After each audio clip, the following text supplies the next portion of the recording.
If you've watched this channel for any amount of time, then you know that the woods can be an awfully interesting place, and not necessarily in a good way. Welcome to the In-Between. I'm Carol Ann, and just in case you forgot, today we have 3 short stories that will refresh your memory on the dangers of the deep woods.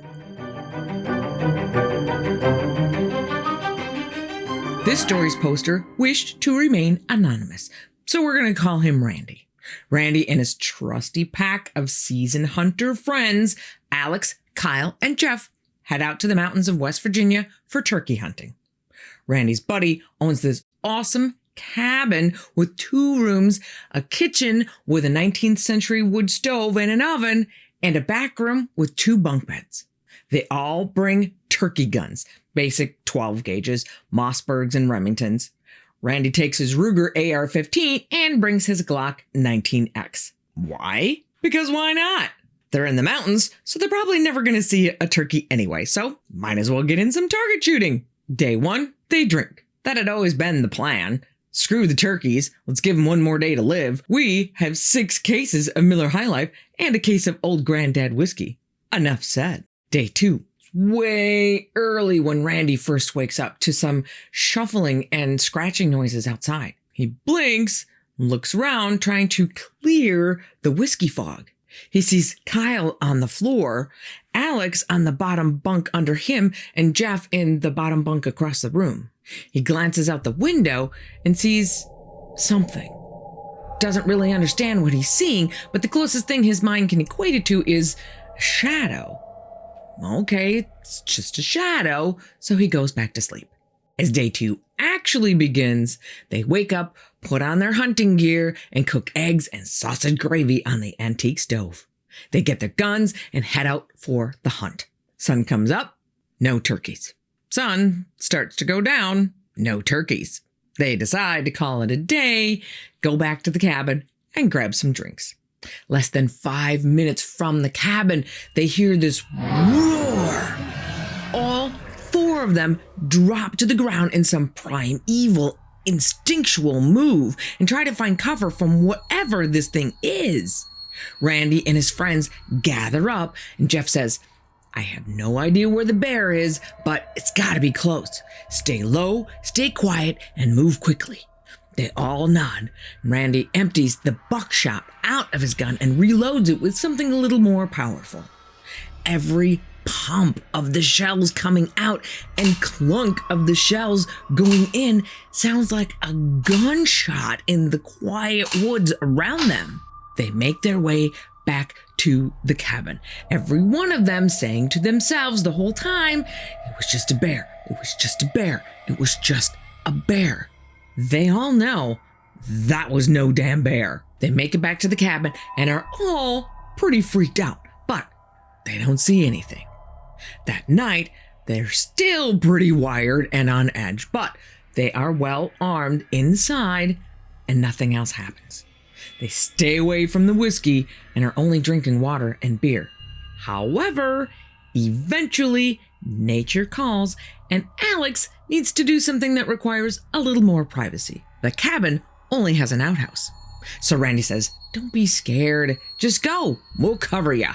And that's the last thing Randy ever says to Alex. They watch it happen. Worse, they hear it happen. As a joke, half a joke, they open the window facing the outhouse to cover Alex. Nothing is supposed to happen. Nothing is going to happen.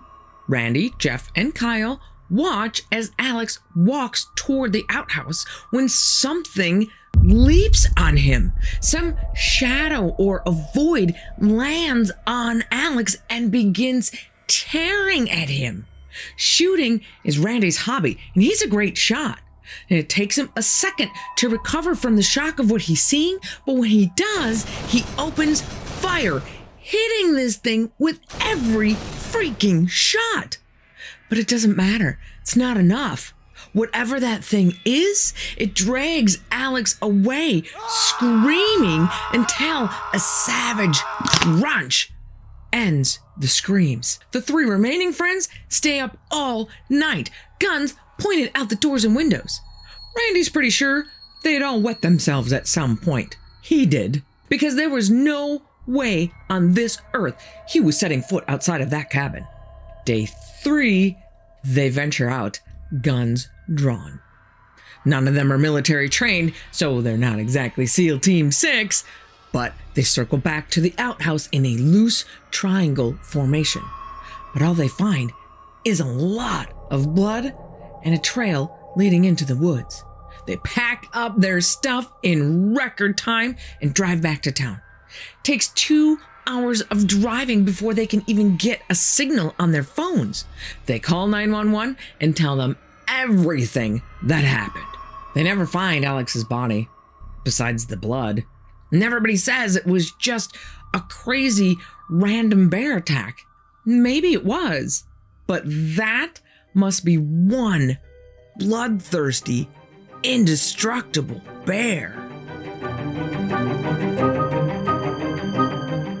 Nathan is 21. He's going on his first hunting trip with his friends Anthony, Christian, Tom, and Tom's girlfriend, Diana, to a park in Colorado for elk hunting. They bring 2 relatively large tents, sleeping bags, 2 days worth of food and drinks, and of course, guns. Nathan can't even tell you what kind of gun that Anthony handed him. It was just your basic looking hunting rifle. Anthony pulls the car into an empty parking lot. They unpack the car and hike about a mile into the woods before setting up camp. Once camp is all set up, they arm themselves and all follow Anthony's lead, who is proudly babbling on about hunting techniques into the woods. To Nathan, it all sounds kind of silly, but everybody else appears to be listening intently. And he teases Anthony by saying, "Maybe you should stop talking so we don't scare away the animals." His joke does not go over well with Anthony. Obviously, he takes this very seriously. So from that point on, Nathan just keeps quiet. During their hunt, they encounter a strange group of people. 3 large, dirty men with long, sticky hair resembling something straight out of the movie Deliverance. And these guys look at Nathan and his group, kind of nodding their heads as they pass by to say hello. And these guys leave Nathan and his friends totally freaked out. And the comfort of your own home kind of seems laughable, but under these circumstances, way out in the middle of nowhere, it is nothing short of horrifying. Nathan and his friends are deep in the woods, pretty far away from their car or any other kind of help. Who knows what these creepy, random guys are capable of? For all they know, these guys could be dangerous. Thankfully, the guys just keep walking on their merry way, leaving Nathan and his group to continue their hunt in peace. And they don't see any elk, but Anthony manages to shoot a deer. They drag the deer all the way back to their campsite, and Anthony and Tom start the gruesome, bloody process of skinning and gutting the deer, which becomes their dinner for the night. As soon as it gets dark, everybody heads to their tents to go to sleep with the fire still burning outside. But Nathan struggles to get comfortable in his sleeping bag. Anthony and Christian seem to fall asleep just fine, but Nathan just rolls around for at least 2 hours. And just when he's about to get up and go outside to pee, he hears footsteps outside the tents.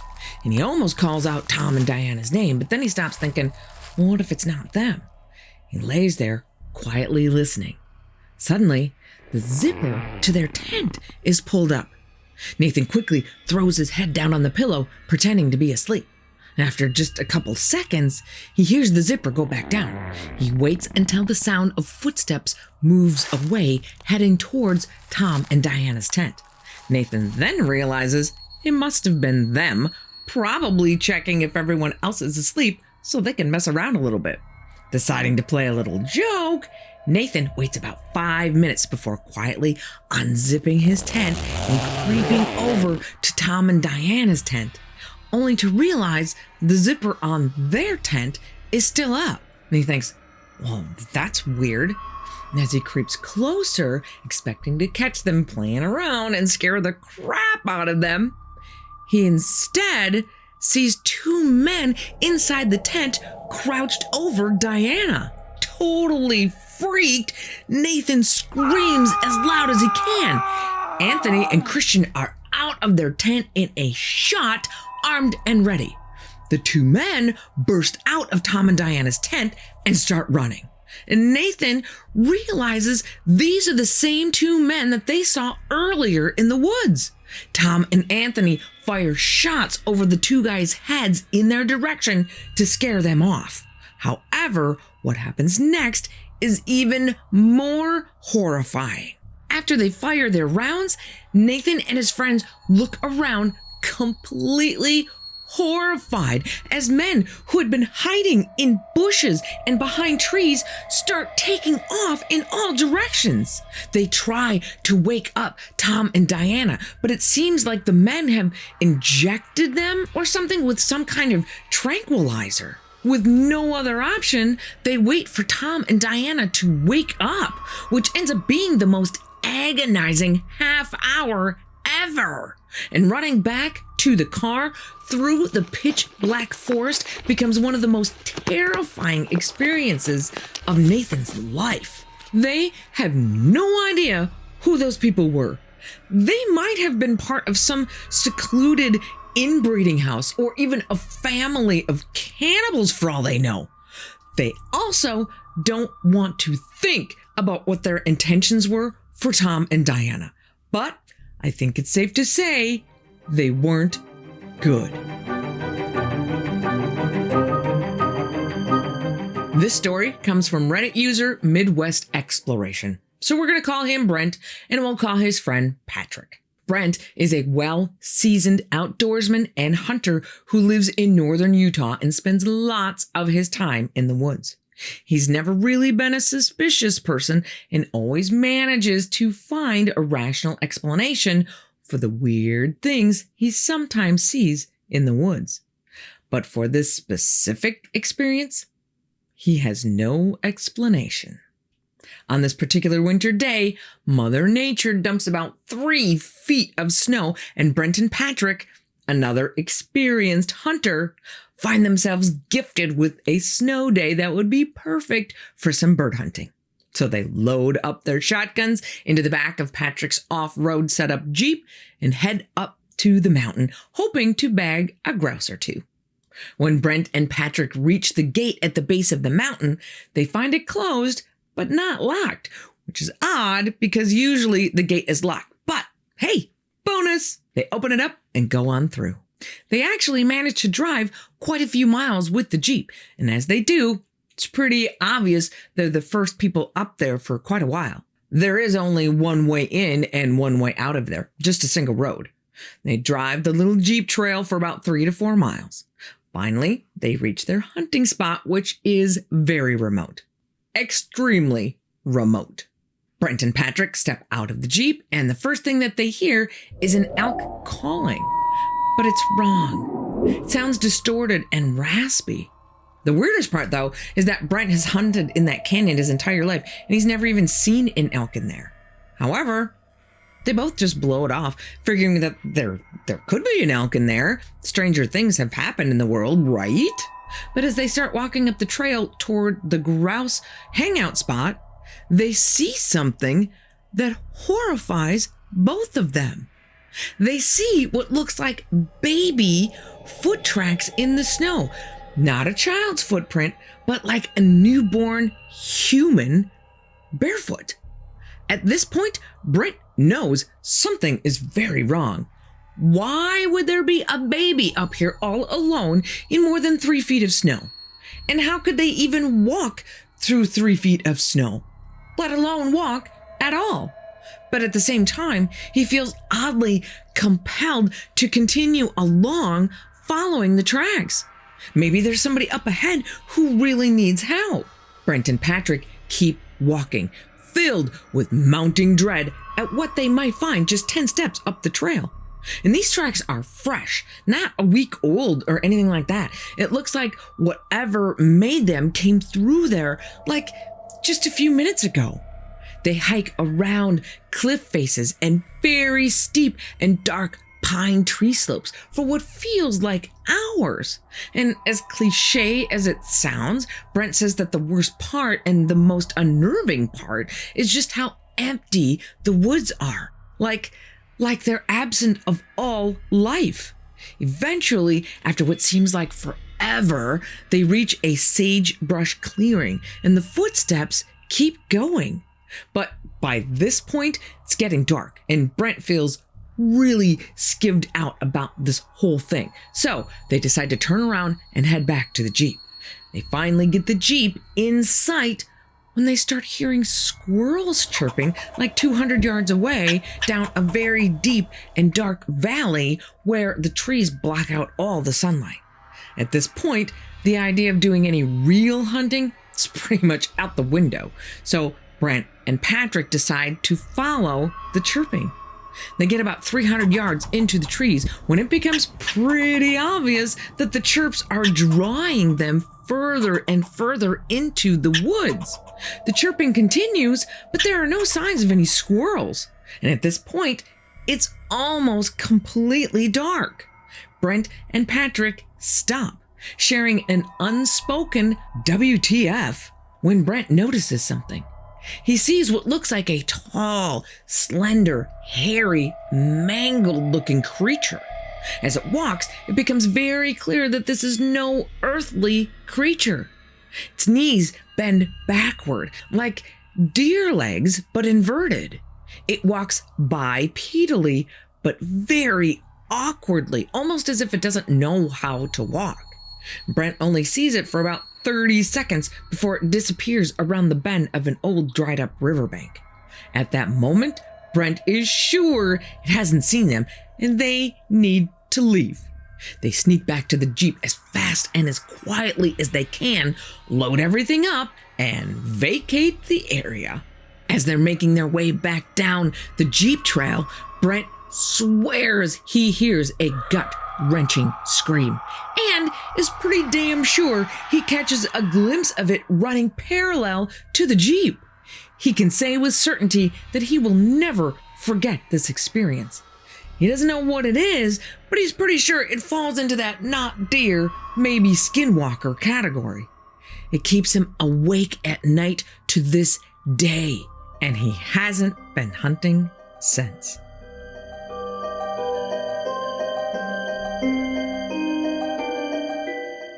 Now, do you remember why we stay out of the woods?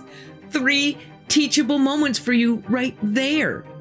But if you're still not convinced, then watch this one right here. I promise it'll convince you. Be careful out there, and I will see you here again on the In-Between.